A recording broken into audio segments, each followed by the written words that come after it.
Hello guys and welcome to my video for this month. This one's going to be quite simple. I want to do 32mm skin following Darren Latham's kind of tutorial because he gets incredibly good results with just using sort of Citadel paints and a very straightforward guide. So to start, the key thing here is this is a size 0 brush. So you want your brush pretty small, and also you start with just some thin layers of Bugman's Glow. And what you can see here is I'm just doing multiple layers until I get a nice build up. I don't want at every layer to start getting texture, and you'll really see that on your paints if it's not kind of running a little bit liquidy. If you actually can kind of see texture going down, your paint's far too thick. So the key emphasis here, as you can see, it does kind of look like almost a thicker wash.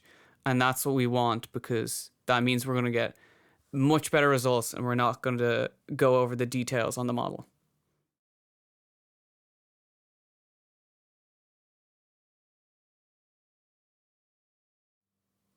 So again, here I'm just going over, trying to cover most of the raised surfaces, this time avoiding kind of the shadows, just so that they have a little bit of kind of darkness depth to them.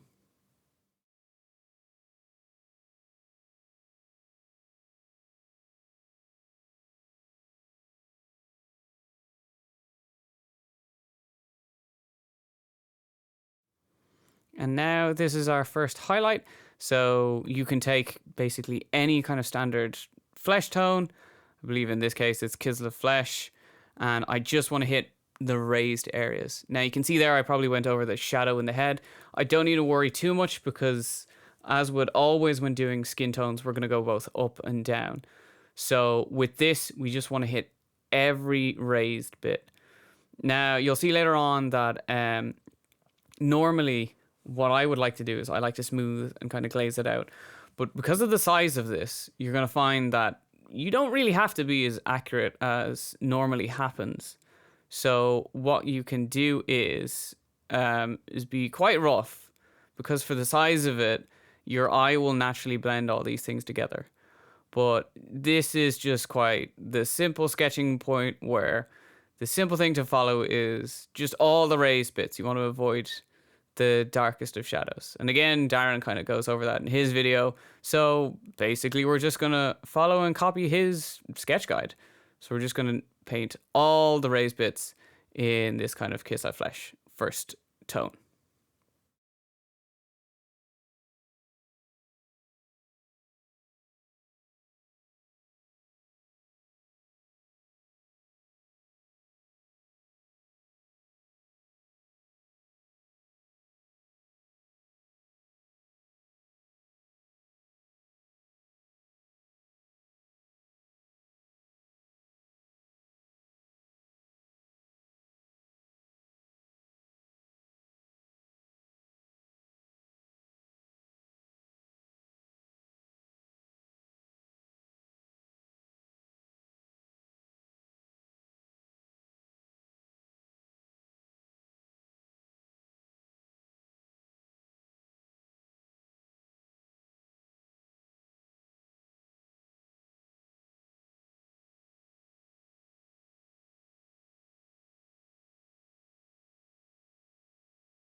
So you can see here, just slowly building up layers. And we already kind of have a pretty nice start to the skin. But even here, don't worry about making mistakes, because we're going to go much lighter with the skin tone anyway. So if it does look rough, that's okay. It's still a sketch. Just don't worry. Keep going on through. We're going to, we're going to smooth out all those blends so that it looks pretty bang on.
Okay, so now we're going to start adding in shadows. So this is just a bit of Rhinox hide with a little bit of Mephiston red. You can use any red and any brown here. The key is you basically just want to take that initial base coat and just slightly tinted brown and dark. The reason why we're using red is there's reds that are naturally in your skin. So it actually sells the illusion a little bit more of the shades. And you can kind of see that in my hand where it's not exactly black, it's not exactly brown in the shadows, but there is a little hue of red to it. So everywhere that is shaded or there's a dark crease, I'm just adding that in. And again, this is all in a very wash consistency.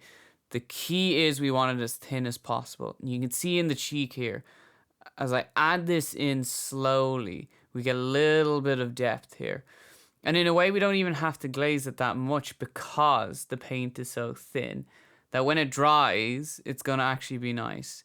So what we can do is, again, to kind of smooth it and clean it up a little bit, all we have to do is go back over on that first highlight and we'll get a good result.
Again, to note, when you see that I kind of make mistakes there where I get a little bit too loose with my brush and they go kind of awry, don't need to really worry because we're going to clean this all up again with the highlight layer. Now, again, we're just going a shade darker, so a little bit more Rhinox hide here. And again, just focusing on the deepest, darkest pits here so we can get a little bit more depth.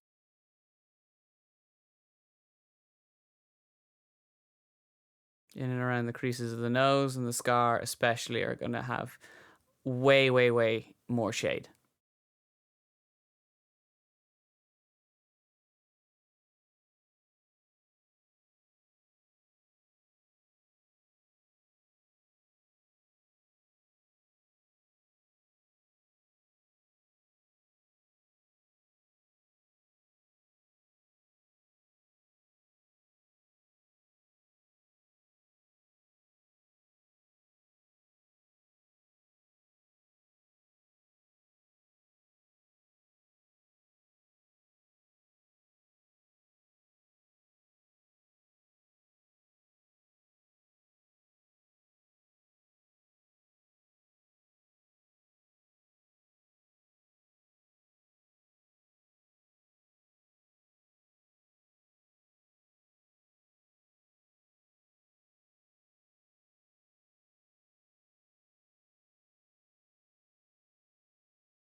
So now, once again, we're just pushing extremes of the shadows, just one more tone.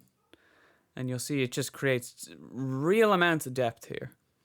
And especially under the cheeks. It just, Extenuates the details. So with this, and you can see that's why Darren kind of does it so much, is that you kind of want to go 3 shades light and 3 shades dark. Because especially on 32mm heads, how small they are, from far away you get a lot of depth that you normally don't really have to worry about if you're doing larger scales, because gradients are a lot more subtle. So for your tabletop standard, this is definitely what you can do. Now I've dropped down a brush here just to, once again, this is pure Rhinox hide, just dipped in the most extremes for maximum value, as Darren did in his video as well.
Okay, so now that we have the shadows all nicely in place, we're actually going to bump up again to kind of a 50-50 mix of Kislev flesh and Ushanti bone. Basically, you want to lighten your skin tone at this point. This is going to be your true first highlight, and it's going to basically cover most of the raised areas, kind of exactly like in Darren's tutorial. As well, what you're going to see is that I actually start reducing the shadow area so that are quite subtle. So that, for example, the side of his head looks a lot smoother and not as cartoonish by reducing the size of these. And what this really does is it gives you a nice finish on your smaller 32 millimeter sized models.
So now zoomed in, you can get an actual decent view of how it's starting to look. And you can see that I don't even have to use such very thin paints. I'll go over these areas a couple of times just to get maximum coverage. And again, any mistakes, don't worry, it's only paint, so we can go over them.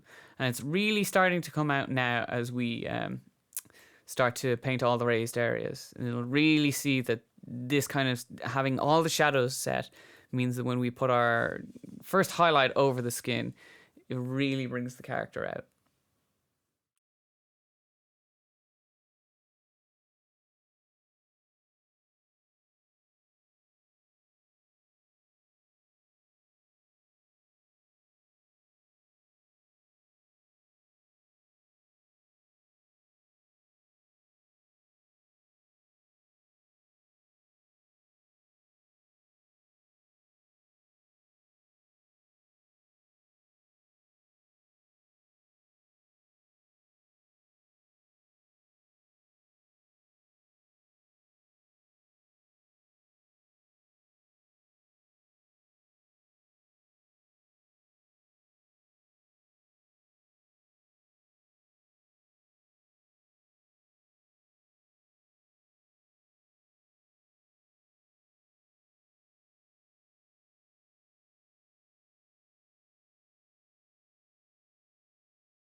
And here we're just glazing in the previous color just to smooth it out. This is probably one of the few times I'm actually glazing just to get a nice transition finish. And to an extent, you can see that I do kind of kill most of the shadows.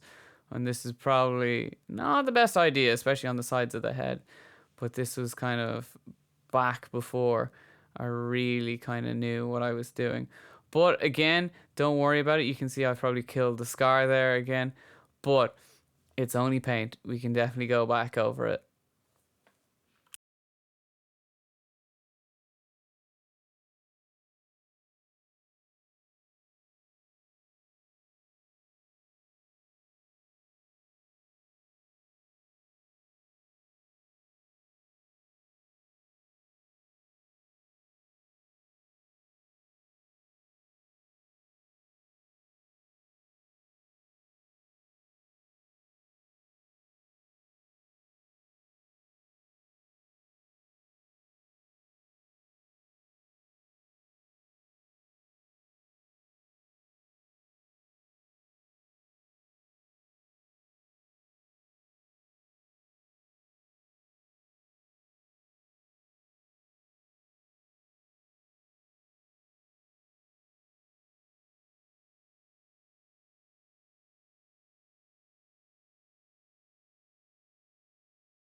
So yeah, you can see I'm just adding in that layer of brown and red again just to bring the scars back out.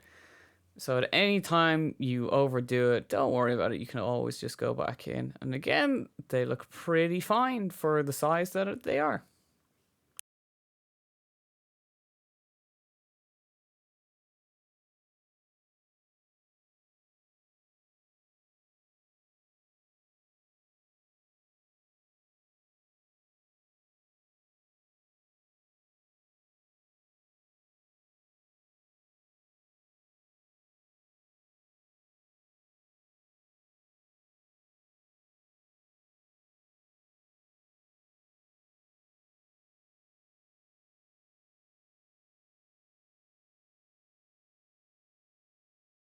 Now here's kind of where I make some mistakes. I experiment with red glazes, trying to get the cheeks a little bit more rosy, but I kind of overdo it.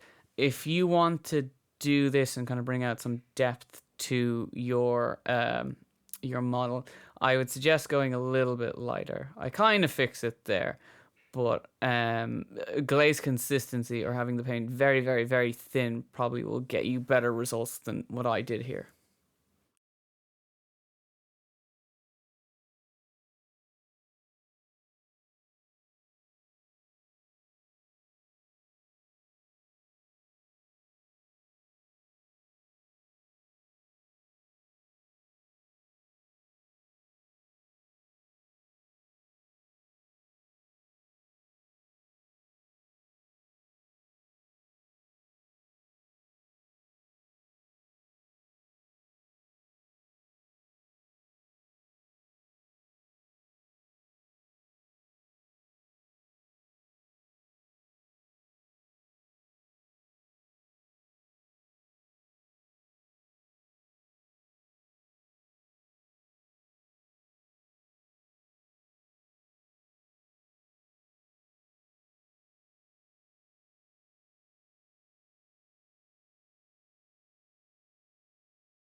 And just here, we're glazing in some red into the eyes. This is something I like to do before we start painting eyes is because if you look naturally at your eyes actually have a little bit of red to them.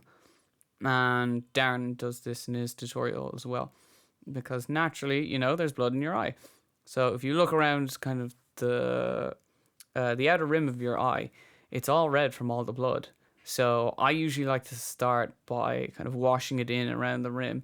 And don't worry if you get too much in it, because what you're going to do with your eyes anyway is you're going to go over them kind of with a layer of grey and maybe a little bit of blue, which I've kind of don't do that anymore. I don't really think the blue kind of makes that much of a difference, because I use kind of a bluish grey anyway when I'm covering my eyes, so that kind of defeats the purpose.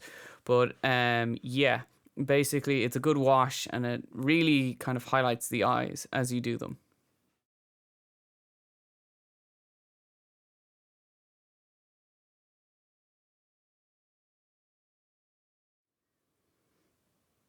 Now, the biggest thing when doing the eyes, and I think what everyone does, is there are multiple ways that you can do it.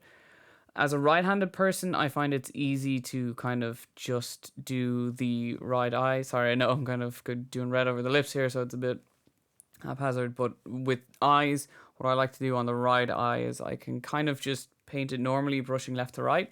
And then a little trick that I have is, and you can see with the left eye here, is I actually tilt the head so that it is at an angle, perfectly horizontal, so it actually makes drawing in kind of your strokes as you can go top to bottom a lot easier. So it's not as difficult to paint kind of small eyes, I find, that way, because at least this way you're just doing kind of downward strokes, and it just makes it super simple to do kind of eyes.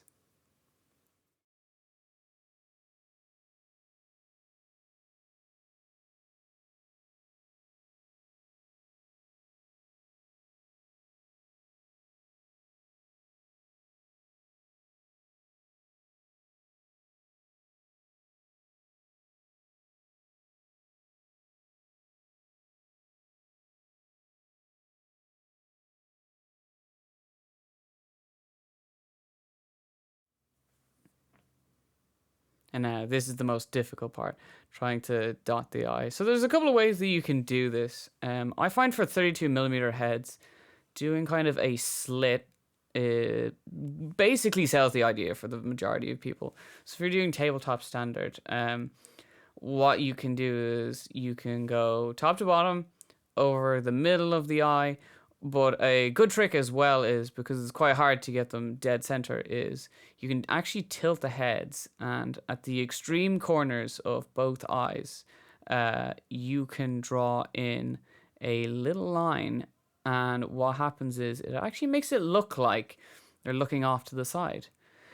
And then a handy little trick that I like to do here is to make them kind of look like dotted pupils and not like they're lizard people, is you just go back over with a bit of white on kind of the very bottom with just a tiny amount of paint. And what that does is it sells the ideas that they're actually a pupil and not a little slit. And now this final little section here for our last highlight, this is where we're using kind of pure shanty bone, or if you don't have that, just a very, very light skin tone. And this is to really accentuate the details and really make them pop.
So guys, that's basically the face done. All I've left to do is kind of just block in his little collar and do the hair. Don't forget to like, share, and subscribe. And as always, what will we paint next?